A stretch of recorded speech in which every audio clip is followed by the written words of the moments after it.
Tonight, Hepburn resigns. After an allegation of assault by Douglas Ross, Jamie Hepburn has stepped down as parliamentary business leader. Also tonight, a drink driver who caused a high-speed crash which resulted in a teenager losing both his legs is sentenced for 2.5 years. To live free and be safe, we speak to 4 asylum seekers living in hotels in Perth about their hopes for the future. I was in the sea for 6 days until I approached Europe. There were around 100 people on the boat, pregnant wives, families who had babies with them. I'm Andrea Brimer. This is the STV News at 6, live from Aberdeen.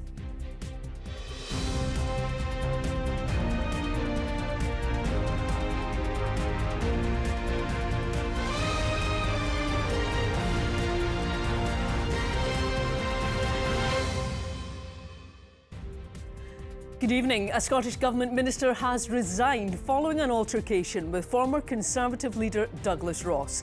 What began as a row over seagulls has ended in Jamie Hepburn quitting as parliamentary business leader. He admitted grabbing the Tory MSP and swearing in his face.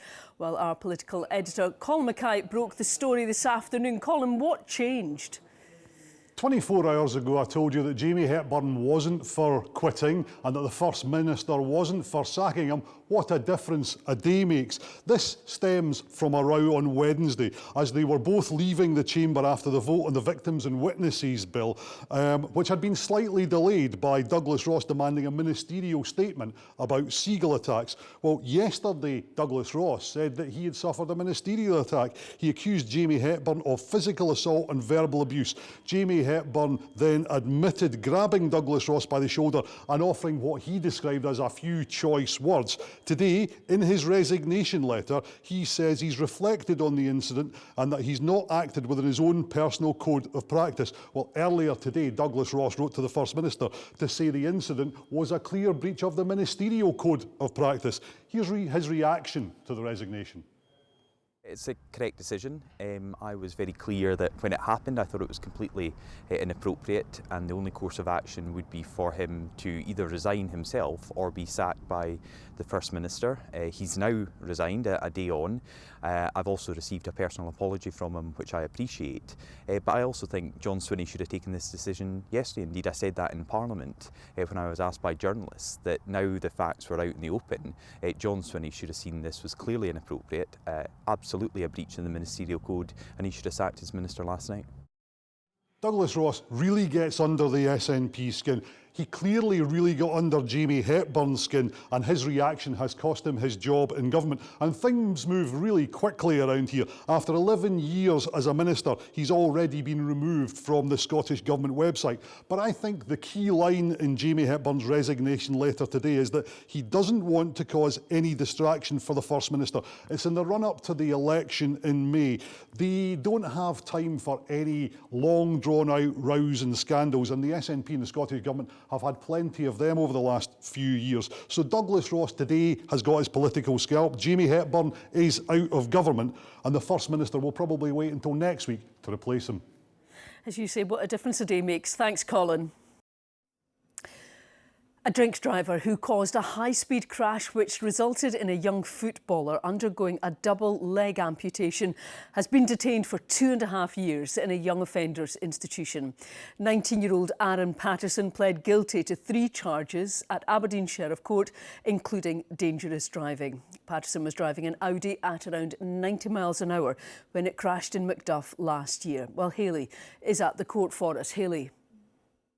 Aaron Patterson was over the drink-drive limit when he crashed an Audi A5 in Macduff last year. The crash left 18-year-old Adam Golubiewski, a young footballer, with life-changing injuries. He had to have both of his legs amputated below the knee. Adam has since had to learn how to walk again after his injuries. Patterson was driving at around 90 miles per hour as he drove 3 passengers back from a social club last September. He was also driving uninsured. The other 2 passengers suffered serious spinal injuries. One of them has not been able to return back to work since the incident. Appearing at Aberdeen Sheriff Court today, Patterson pled guilty to 3 charges of dangerous driving, being over the drink drive limit and driving without insurance. He's been detained for 32 months in a young offenders institution, and he's also been disqualified from driving for 5 years and 4 months. The Procurator Fiscal for Grampian, Alison Mackenzie, said Patterson's actions had caused devastating consequences, adding that he had robbed his passenger, Adam Golubiewski, of a promising football career and that his right to a normal life had been taken away. Patterson begins his sentence tonight. Hayley Bomber there. To live free and be safe. That's the hope of one asylum seeker living in Scotland who's fled war and corruption. With a rise in anti-immigration protests in recent months, those living in hotels in Perth say the demonstrations are not a true reflection of how welcoming the community has been. Gráinne Grehan has been speaking to those hoping to make a new life here.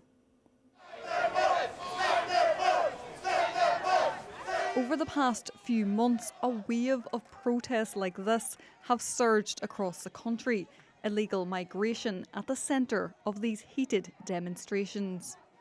Often held outside hotels housing asylum seekers, organisers say the boats carrying migrants here must be stopped. Cyrus, not his real name, is one of the many who have made that journey crossing the channel to get here. He feared for his life in Iran, not able to say goodbye to his family. It's a terrible and dangerous journey escaping your motherland. If you get killed, nobody knows. If you drown in the water, nobody knows. I was in the sea for 6 days until I approached Europe. There were around 100 people on the boat, pregnant wives, families who had babies with them. The hotel just behind me here is one of many across the country that had recent protests gathering outside. Those organising these demonstrations say they're unhappy and have criticised the use of hotels to house asylum seekers. But those living here say it's not a true reflection of how welcoming people have been. Khalid, not his real name, says the war in his home of Sudan made it impossible to live in. The war is so bad. You don't know who is protecting you and who could kill you. On the boat here, it was so difficult. There was a lot of people in one boat. Water was getting inside. Perth is so good. I feel peace and safety here. I hope to stay here. Perth and Kinross Council previously reaffirmed its commitment as a council of sanctuary, welcoming people who seek safety. This centre in the city has created a community for everyone, providing education and recreational activities. Ahmed, not his real name, worked as an accountant in Sudan, but the conflict forced him to leave. A few weeks ago, I was walking here and someone said to me that I was not welcome. I explained how I got here and the problems in my home country. His problem was that we aren't working and are living in hotels. I told him we can't work, but when we get the papers we will work. Once I told him, I think he understood. I want to be an accountant again. Maybe after that I can do something for this country. I want to be able to look a mother in her face and say that I looked after her son, and her son is welcome here, and it is my privilege to look after them and teach them English and get them to be part of the fabric of this society. In Aberdeen, the co-leaders of the council have called for a meeting with the Home Secretary over the recent movement of asylum seekers in the city. They say the recent protests have left residents and asylum seekers alike not feeling safe. Mohammed, not his real name, came from his home country of Afghanistan and says it's too dangerous there because of the Taliban government. Some people think living in hotels is very nice. I don't always like living in a hotel. 2 or 3 people are living in one room. This is really difficult. You don't get any privacy in the hotel. Those organising the protests outside hotels say they're doing so to raise concerns surrounding safety and the cost of housing people here. The Home Office say they're committed to closing all asylum hotels by 2029 and reducing the amount of small boat crossings. Gráinne Grehan, STV News. After years of consultation and controversy, SSEN has formally submitted its planning application for a massive overhead power line between Kintore and Teeling. Ministers now have a year to decide whether to give it the go-ahead. But there's still pushback from campaigners up and down the route who ultimately want the plan stopped. Fraser Nicholl reports. On the face of it, this is a community united. Residents with an unspoilt view of the Angus countryside, but slap bang in the middle of SSEN's proposed pylon route. We will be fighting very hard to stop the line. That has got to be the key aim. But if we can't stop the line, then there has to be a better and fairer route than putting it straight the way through here. But that argument about routes is putting pressure on communities. It's a great relief to us that it's no longer coming right up to our house, but the upset that it's caused dear neighbours of ours, now that it's skirting their properties, it's terrible. Lots and lots of good people have been pitched against each other because of this and falling out over technicalities, and it's not fair. Help deliver a pathway to net zero. SSEN is ploughing ahead in the meantime, having now submitted its planning application for the Kintore to Teeling line as part of wider plans to get the network ready for more renewable energy generation. There's long been pushback up and down the route, and campaigners aren't giving up yet. We're having public events up and down the corridors. All our flyers went to the printers today because we got the deadline. We have our single objection document ready to go. We have the community is galvanised. We're pretty organised. SSEN says the route it's chosen is the optimal one.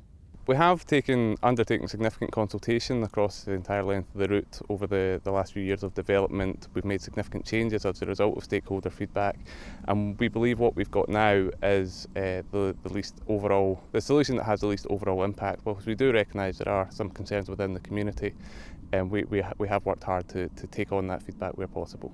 Scottish Government ministers now have a year to decide on SSEN's application, with members of the public able to object. A chance for a last stand from its critics as they try to focus on what unites them and not on what could divide them. Fraser Nicholl, STV News. More than a quarter of oil and gas workers are looking to quit the sector, with around half saying conditions have worsened in the past 5 years. A new survey has revealed that many workers in the North Sea fear for their jobs and experience poor morale. Well, Stephen is here to look at this further. So, Stephen, this is painting quite a bleak picture, really, isn't it? Yeah, absolutely. And the key message in a lot of this seems to be workers want more action from both governments and the industry. But this survey by the climate organisation Platform showed that almost 3/4 of the more than 400 workers that were surveyed, both active and some retired, would consider a job in a different industry. More than a quarter are actively looking at actually quitting altogether. Some of those surveyed said that there is what they described as poor morale and constant anxiety for the future. Policies such as the windfall tax and the ending of oil drilling licences were cited as concerns. Almost all of those surveyed said that the UK government isn't doing enough to support oil and gas workers into new renewable energy and other jobs, and more than 80% said the same of the Scottish Government. The UK Government say they're taking steps to create the next generation of jobs. The Scottish Government say they're putting workers at the heart of the just transition. And there's a warning for regions like the North East too. One of those who was surveyed said they believe the region's economy is at threat of total collapse without oil and gas. The industry body, OUK, says the UK's ability to achieve a low-carbon future will depend on the expertise and skills of our homegrown workforce. But this is perhaps a stark warning about how workers in the oil and gas sector really feel at the moment, Andrea. It seems a difficult time at the moment for the industry. Work to be done. Thanks very much, Stephen. A large fire has torn through a disused building in Lochgelly town centre. Emergency services were called just after 1 o'clock this afternoon, with 5 fire engines sent to the scene. Locals are being urged to avoid the area and keep their doors and windows closed. There are no reports of any injuries. Riverside Recycling Centre in Dundee is set to reopen on Monday following a fire. It took the Scottish Fire and Rescue Service a week to extinguish the burning compost pile, describing it as an extremely challenging and protracted incident. The local authority says the composting area will remain closed though until further notice. Major disruption could hit the A9 between Perth and Inverness after road workers voted for industrial action in a pay dispute. Unite the Union says Bear Scotland staff who maintain the route rejected a pay offer they call unfair. The union also pointed to the company being a key contractor on the £3.4 billion dualling programme. The Angus Provost has praised the efforts of construction teams who restored the historic Bridge of Dun. The 240-year-old structure, which spans the River South Esk, suffered a partial collapse during Storm Babette in 2023. During the rebuild, the original timber foundations were unearthed. We're extremely glad to have been able to put the bridge back to as close to its original appearance as possible. There was a really massive amount of work by the team in sorting through and preparing and saving the original stone. There was a significant portion of it damaged in the nature of the collapse. Now, no cake counter can be complete without muffins, and blueberry or chocolate chip are undoubtedly the firm favourites. But how about one made with a byproduct of brewing beer? Well, that's what food scientists from Aberdeen University have created in a bid to provide a healthier snack and cut down on waste. Well, Callum Clark was first to volunteer for this story. They look like your everyday muffins. But these baked goods haven't followed the usual list of ingredients. We are milling our BSG after drying, and with this special continuous milling system, we are able to make the milling sides exactly like the one of the flour. BSG is a byproduct of the beer brewing process. A food waste that is typically either thrown away or used as animal feed is now being used by researchers at Aberdeen University to make muffins. So it means that we are able also to reduce the amount of sugars on this side of a product, and there is a nice malty flavour that is nice, is great. And there's no hint of beer in it? No, there is no hint of beer. Yeah, no, of course, there is no taste of beer at all. The project is the brainchild of an Edinburgh bakery, which has been on the hunt to find a healthier snack for its customers. It has high fibre and high protein and tastes absolutely amazing. It's a normal muffin, but also knowing have a protein and fibre intake inside, it's absolutely fantastic. These muffins are said to contain around 15% less sugar. So it's taken researchers at Aberdeen University around 3 months to perfect this muffin, and I might as well give it a try for myself.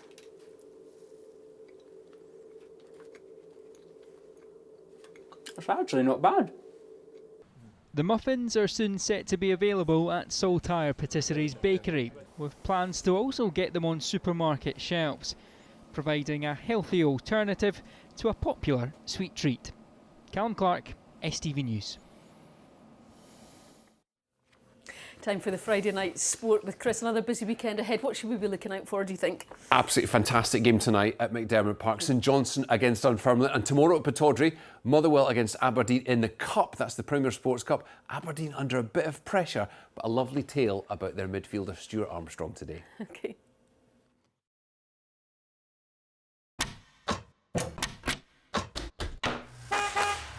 Your window to sport. C.R. Smith sponsors STV Sport.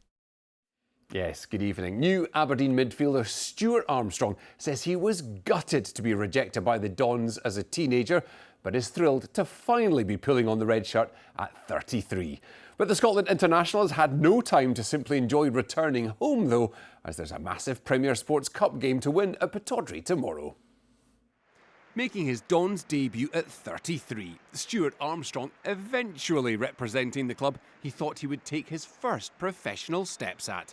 Yeah, I think when I was around about 13, I had 6 trial games in total for Aberdeen and never quite made the cut. So I had to do the long way around, and finally they let me through the gates.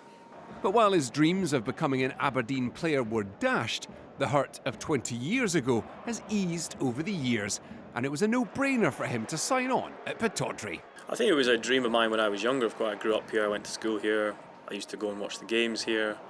Some of the first professional games I watched were Aberdeen with my dad and my brother, and when I got older I used to go with my friends. So it was a dream of mine, and then when I didn't quite make it, I was gutted, to be honest. So it's funny being back here and playing in the stadium that I used to watch all those years ago. So it's a nice feeling for me. Yeah. Aberdeen's inability to score will be tested tomorrow when Motherwell visit, pitting their manager Jens Bertil Asku against Jimmy Tillin again after they faced each other in Swedish football a year ago. He's a good guy and he's done a really good job, so he should be proud. But tomorrow we compete against each other, so we want to beat them, and that's what we're going to try to do.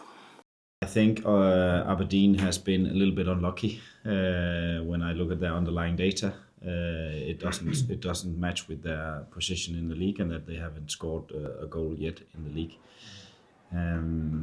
We know they have quality players. We know they have a very good manager. We know they are well supported at home. So we know it's going to be a difficult game, and much more difficult than their league position and the league form indicates. Everybody's working so hard to go in the right direction, and when sometimes the result don't come, sometimes maybe can feel, how can I say, that is not in the right direction, but maybe it is, but the result hide it. So performance level maybe go up slightly, but so far not good enough to get, because you always get what you deserve. We have to do more to deserve better results, and that's we have still a strong belief in what we're doing, but you have to get the results, of course. And you don't have to wait until tomorrow for the football. It's a huge night in the Championship tonight with top of the table St Johnstone in action at McDermott Park. And Stephanie Daly is there for us this evening. Stephanie, this has got all the ingredients, an absolute cracker. Oh, it certainly does, Chris. And what better way to kick off the weekend than with Friday night football? And it's here at McDermott Park, St Johnstone versus Neil Lennon's Dunfermline. And Saints head into this match 3 points clear at the top of the Championship, and they haven't been beaten so far this season. But they face a Dunfermline side who see themselves as promotion challengers, and they're out to cut their 5-point gap on St Johnstone tonight. There is no winning streaks, but there is no losing streaks. Every game starts from zero. Every game starts from the zero. And it's up to us what we bring to the game. Our effort, our attitude, our positivity, our enjoyment. And that's why there is no fear to go in these matches. We look forward. Again, let's test us in this against a difficult opponent at our home stadium in front of our own fans. Exactly occasion we want to go and show ourselves, experience these moments, and that's why we're looking so much forward. St Johnstone, not only they got good players, they got good depth in their squad, they got a good manager. Obviously they made a terrific start, got a great result at the weekend, which is Reith is always a difficult place to go, and they've got a bit of nice about them, and players who know their way around the pitch. So we're excited about the game, obviously, and obviously off the back of a couple of good performances now. We'll go into the game not with any sort of overconfidence, but certainly a lot of belief in ourselves. And it's not just tonight's game that's worth watching. St Johnstone are the subject of a new documentary that's now available on the STV player. Bagpipes and Bravehearts followed Saints during their bid for Premiership survival last season, and of course that ended in relegation. Who thought an American owner would come here and buy our wee club? Hi, I'm Adam Webb, and I've just purchased St Johnstone Football Club, the team that is favoured to be relegated from the Scottish Premiership.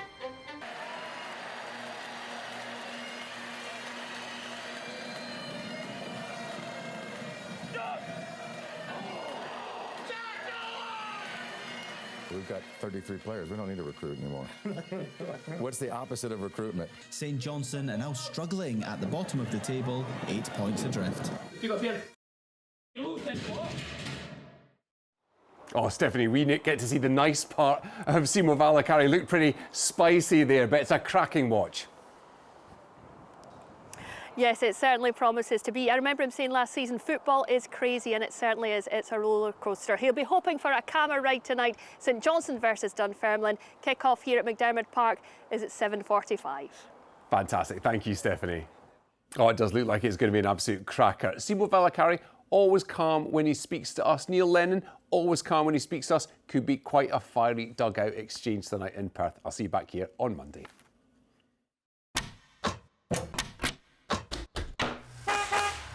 Your window to sport. CR Smith sponsors STV Sport.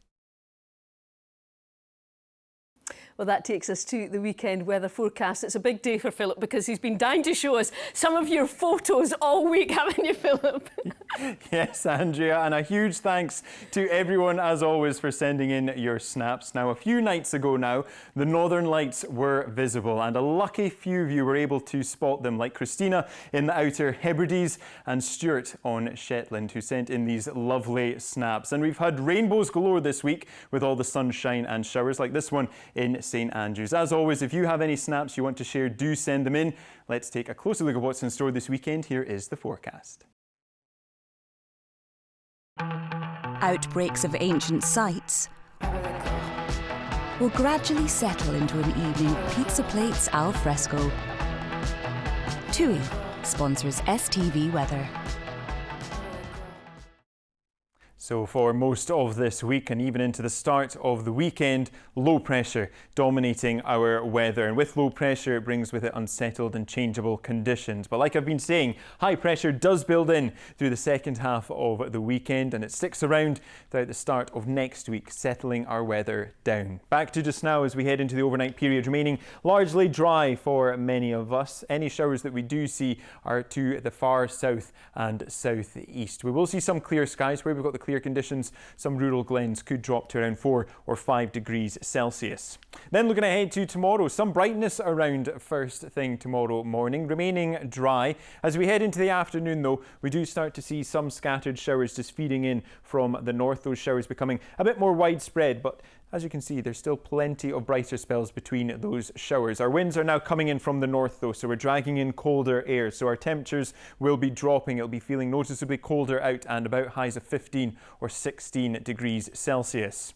Overnight Saturday into Sunday, temperatures will take a plunge once again, so a chilly start across the country on Sunday. Overall, a mixture of sunny spells and scattered showers, but as you can see, it will be feeling a lot colder out and about, highs of 12 or 13, but if we factor in the wind chill, feeling more like 4 or 5. Bye-bye. TUI sponsors STV Weather.